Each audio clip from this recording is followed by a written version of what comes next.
Hello everyone and welcome to the final episode of Language 2 with Matty. I'm Matty and I'm going to talk about language in An Inspector Calls by G.B. Prietley. So let's get started with a short but powerful quote by Virginia Woolf. Language is wine upon the lips. Bear it in mind, so let's find out how An Inspector Calls tastes. First of all, I have to define what language is, and I took this long but important definition from Britannica. It says language, a system of conventional spoken, manual, or written symbols by means of which human beings, as members of a social group and participants in its culture, express themselves. How?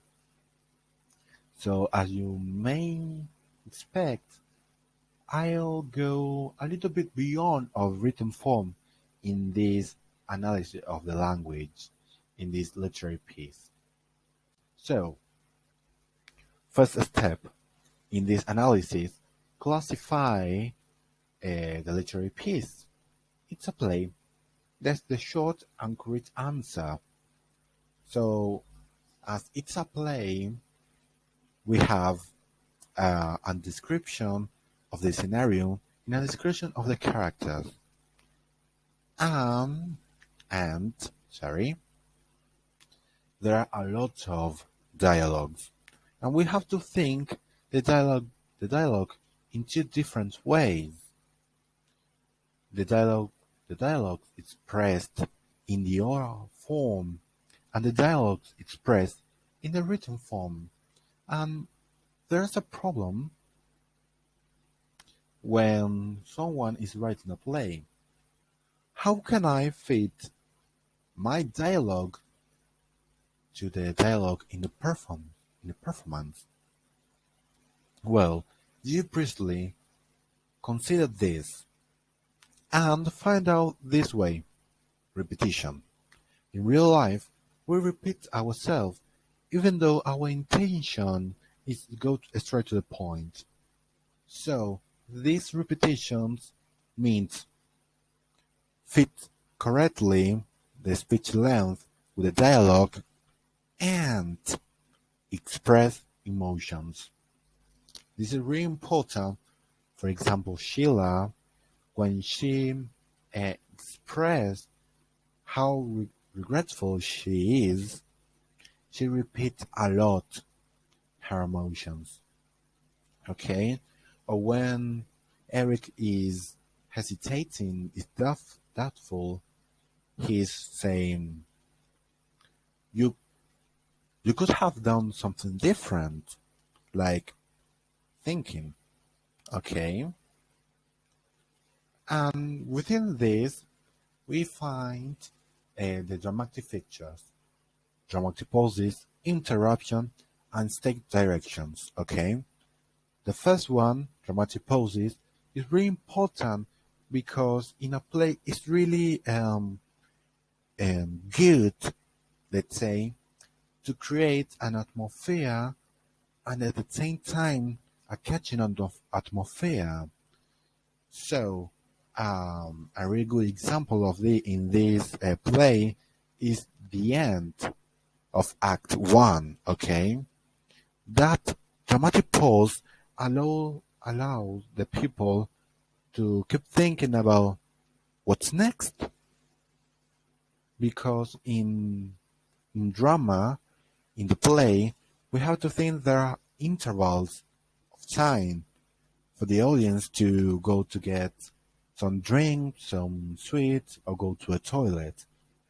It's not only important this policy, but also really useful to create a catching story, okay?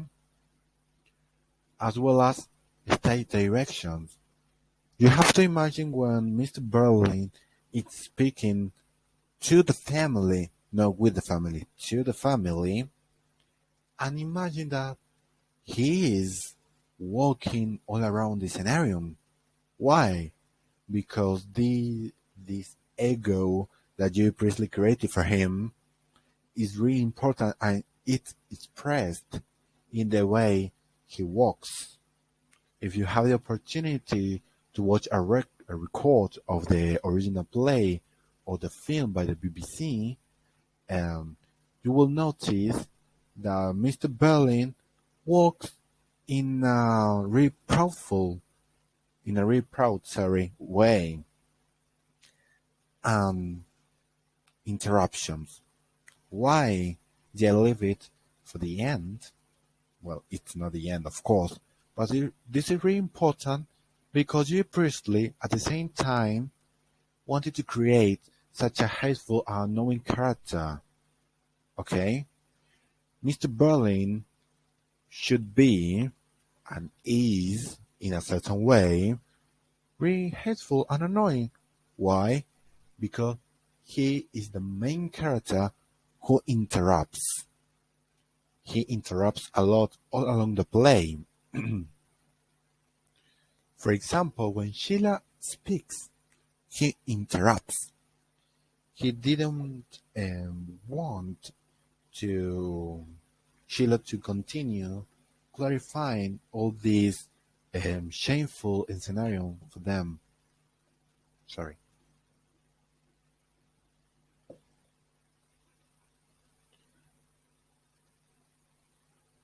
So, why dramatic pauses? Because it is necessary and it's really helpful to create a catching atmosphere. A stage direction to create an image of the character. An interruption to create such a hateful or annoying character for Mr. Berlin. And this is my favorite dramatic feature, the dramatic irony. As you may know, irony is, let's say, a phrase or a situation which is kind of funny because it's not expected or it's really the contrary. Okay? In this play, we have this short quote about the Titanic that Mr. Berlin said, unsinkable, absolutely unsinkable. And many authors argue that this quote represents the family. You know, the unsinkable ship finally sank. Okay, the perfect family. Finally, it's not the perfect one. It's really, let's say, a bad one, the imperfect family, because of all of the events. And well, this is my favorite one because irony is really funny, and all along the play, you will find such a exquisite example of this by Mr. Berlin. Mr. Berlin speaks a lot, and all of his speeches mainly contain this dramatic irony. But we have to think about this, the roles in the speech. Okay, while we reading the play, it's okay. There are a lot of dialogues. Many dialogues of Mr. Berlin are long. But why?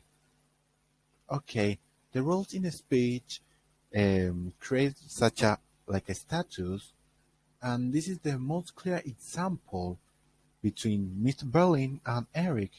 As you may notice, Mr. Berlin um, performs his monologues to Eric to help Eric to grow up, and there are many phrases such as Eric, you have a lot to learn in this life, Eric. I am the man of the house.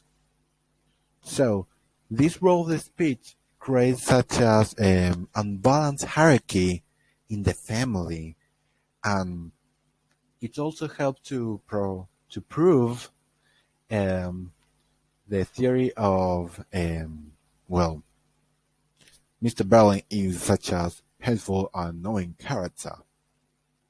Okay, and that is the nice way to say it.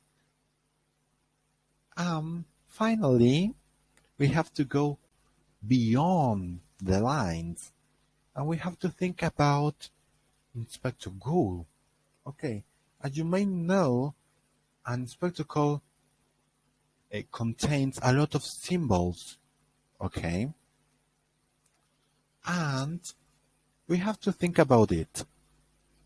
Inspector Ghoul, the neutral person, the calm person, or the ghost that want to reveal the dark details of the family. So, in a way, we don't read this line like this. 2 hours ago, a young woman died in the infirmary. She'd been taken there this afternoon because she'd swallowed a lot of strong disinfectant. Burned her inside out, of course. No. In a play, in the film, Dewey Prietley thought about this inspector can't express much emotions. Okay? So we have to read this line again, but in a most peaceful, neutral, but powerful way at the same time. 2 hours ago, a young woman died in the infirmary. She'd be taken there this afternoon because she'd swallowed a lot of strong disinfectant. Burned her inside out, of course. Wow, the change is amazing because the voice and the tone of the Inspector Ghoul were created to sound like this in a way, to be neutral, to be peaceful, but at the same time sharp. Okay? So, I hope, well, let's find out in this way. Now, I'd like you to read this play again, but bear in mind how the dialogue should be said in our head, and in which way we want to emphasize these words, these emotions all along the play. Okay, hope you like it. Thanks a lot, and hope to see you in the future. Bye.